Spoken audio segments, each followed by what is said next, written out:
దేవుని ఘనమైన నామమునకు స్తోత్రములు. ఈ వాగ్దానం వింటున్న మీకందరికీ మన ప్రభువును ప్రియరక్షకుడైన యేసుక్రీస్తు నామములో శుభములు, మా హృదయపూర్వకమైన వందనములు తెలియచేస్తున్నాం. ఈరోజు దేవుని వాగ్దానం సంఖ్యాకాండం 6వ అధ్యాయము 26వ వచనం. యెహోవా నీ మీద తన సన్నిధి కాంతి ఉదయింపచేసి నీకు సమాధానము కలుగచేయునుగాక. ఈ మంచి వాగ్దానం వింటున్న మనందరి వినికిడిలో మంచి దేవుడు నెరవేర్చునుగాక. ఆమేన్. ప్రియ దైవ జనాంగమా, దేవుని సన్నిధి కాంతి మన మీద ఉదయింపచేస్తే అప్పటి వరకున్న కలవరాలు, ఆందోళనలు అన్నీ తొలగిపోయి గొప్ప సమాధానం, గొప్ప నెమ్మది మనకు కలుగుతుంది. బైబిల్ గ్రంథంలో మనం పరిశీలిస్తే పౌలు శీలను తీసుకుని వెళ్ళి చెరసాల్లో బంధించి కాళ్ళకు బొండలు వేశారు, చేతులకు సంకెళ్ళు వేశారు, ఇరుకైన గదిలో బంధించారు. అర్ధరాత్రి 12 గంటల వేళ సైలస్ పౌలు గారితో అంటున్నాడు, అన్నా తట్టుకోలేకపోతున్నాను, నా నొప్పులు నా వల్ల కావట్లేదన్నా అన్న ఆ సమయంలో వారిరువురు దేవుని సన్నిధిలో ఆయన్ని పాడుతూ, ఆయన్ని స్తుతిస్తూ, ఆయన సన్నిధిలో వారు గడుపుతూ ఉన్న ఆ సమయంలో ఆల్ ఆఫ్ ఎ సడన్ ఆ గదంతా గొప్ప వెలుగుతో నిండిపోయింది. ఏంటి ఆ వెలుగు అంటారు? దేవుడు తన సన్నిధి కాంతి వారి మీద ఉదయింపచేశాడు. ఎప్పుడైతే దేవుడు తన సన్నిధి కాంతి వారి మీద ఉదయింపచేశాడో చీకటి బిలంగా ఉన్న ఆ జైలు గొప్ప వెలుగుతో నిండిపోయింది. వెలుగు మాత్రమే కాదు, గొప్ప భూకంపంలాగొచ్చింది, షేక్ అయిపోయింది. ఆ టైంలో ఆయన సన్నిధి కాంతి ఉదయింపచేస్తే ఆ షేక్లో ఏం జరిగిందో చెప్పనా? వాళ్ళ కాళ్ళకి చేతులకు వేసిన సంఖ్యలు, బొండలు వాటంతటా అవి ఊడిపోయినాయి. మూయబడిన ద్వారాలు తెరవబడినాయి. దేవుడు ఆయన సన్నిధి కాంతి మన మీద ఉదయింపచేస్తే మనకున్న బంధకాలు ఎలాగే ఊడిపోతాయి, మనకున్న సంఖ్యలు ఎలాగే తెగిపోతాయి, మన జీవితం, చీకటి జీవితం వెలుగుమయంగా మారిపోతాయి. మూయబడిన ద్వారాలు తెరవబడతాయి.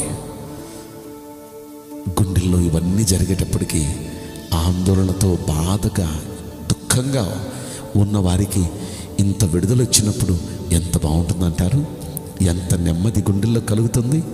అప్పటి వరకు వాళ్ళని శిక్షించిన జైలు అధికారి వాళ్ళకి దండం పెట్టి, మీ దేవుడు గొప్ప దేవుడు, మీతో కూడా ఉన్నాడు, మీ దేవుడు చేసిన కార్యం ఇది, దయచేసి మా ఇంటికి వచ్చి మా ఇంట్లో కూడా మీ దేవుడి గురించి మీరు చెప్పరు, ప్రార్థన చేయరు అని అడిగితే వీళ్ళు వెళ్ళి ఆ ఇంటిలో కూడా ప్రార్థన చేసి వారికి దేవుని గురించి చెప్తే ఆ సన్నిధి కాంతి ఆ ఇంటి మీద కూడా ఉదయింపజేశాడు.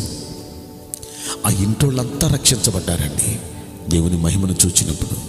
ప్రియ దైవ జనాంగమా, దేవుడు తన సన్నిధి కాంతి ఉదయింపచేసి ఆయన సమాధానం ఇలా ఇస్తారండి.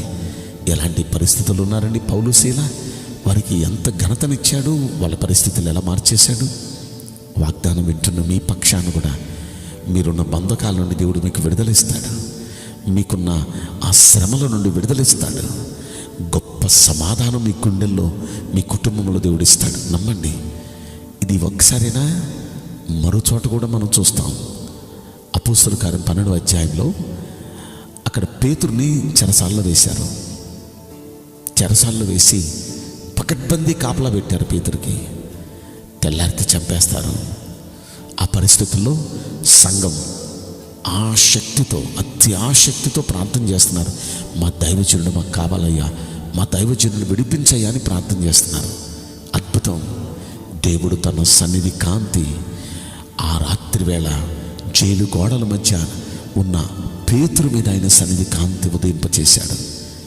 కాళ్ళకి చేతులకున్న సంఖ్యలు ఊడిపోయినాయి, వాటంతటవి ద్వారాలు తెరవబడినాయి. అంత మాత్రమే కదా, గదంతా వెలుగుతూ నిండిపోయింది. విడుదలొచ్చి చక్కగా ఏ సంఘం ఎక్కడైతే ప్రార్థిస్తున్నారో అక్కడికి దేవుడు తీసుకుని వచ్చేసాడు, తన దూత తీసుకుని వచ్చేసాడు. ఎంత గొప్ప సమాధానం అండి, ఎంత గొప్ప నెమ్మది.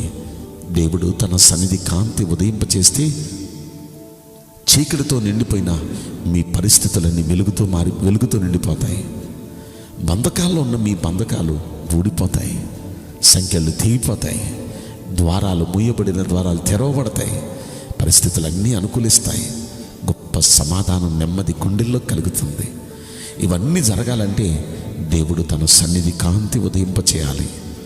ఈరోజు నీ వాగ్దానం వింటున్న మనతో ప్రభు అంటున్నారు, ఆయన తన సన్నిధి కాంతి మన మీద ఉదయింపచేసి గొప్ప సమాధానం మనందరికి అనుగ్రహించబోతున్నారు. నమ్మండి. అలనాడు పౌలు శీలకు చేసినట్లు, పేతురుకు చేసినట్లు ఆయన సన్నిధి కాంతి ఈ వాగ్దానం వింటున్న ప్రతి జీవితం మీద, ప్రతి కుటుంబం మీద ఆ సన్నిధి కాంతి ఉదయింపచేసి గొప్ప సమాధానం ఆయన అనుగ్రహించునుగాక. ఆమేన్. నేను మీకోసం ప్రార్థన చేయబోతున్నాను. పరిశుద్ధుడా, ప్రేమగల యేసురాజా, మీ పరిశుద్ధ బంగారు పవిత్రమైన నామమునకు నిండు మనసుతో కోట్ల కొలదిగా స్తుతులు స్తోత్రములు వందనాలు చెల్లిస్తున్నాం. ఈ వాగ్దానం వింటున్న ప్రియుల జీవితంలో దయచేసి ఈ వాగ్దానం నెరవేర్చి కృప చూపించండి. వారు అనుభవిస్తున్న వేదనలన్నిటి నుండి వారు విడుదల పొందాలంటే మీ సన్నిధి కాంతి వారి మీద ప్రకాశింపచేయాలి. దయచేసి ఈ రోజున మీరు ఇచ్చిన ఈ వాగ్దానం వారి పట్ల నెరవేర్చి మీ సన్నిధి కాంతి వారి మీద ఉదయింపచేసి మీ సమాధానం వారికి అనుగ్రహించి తృప్తిపరచమని ఈ కొద్ది మనవులు నజరేయుడైన యేసుక్రీస్తు ప్రశస్తమైన నామములో మిక్కిలి వినయముతో ప్రార్థించి బ్రతిమలాడి వేడుకుంటున్నాం ప్రియ పరలోకపు తండ్రి. ఆమేన్. May God bless you all.